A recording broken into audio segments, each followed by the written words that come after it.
Yeah. And what would you say has been behind that success?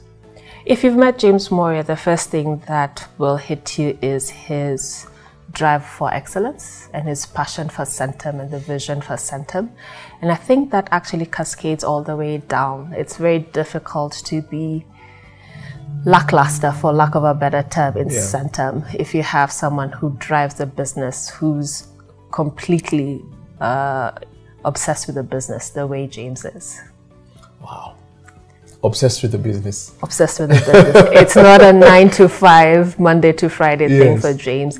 He lives and breathes Centum. Yeah. Yeah. And, you know, it just speaks to the mindset of the people, the mindset of the leadership.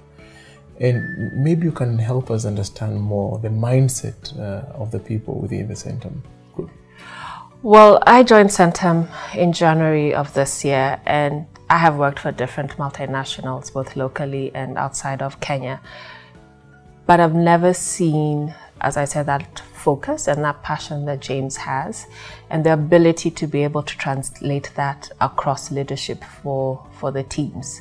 I'm sure if you talk to anyone from even the GT program, it's almost tangible, that particular drive for excellence in everything we do that you can see.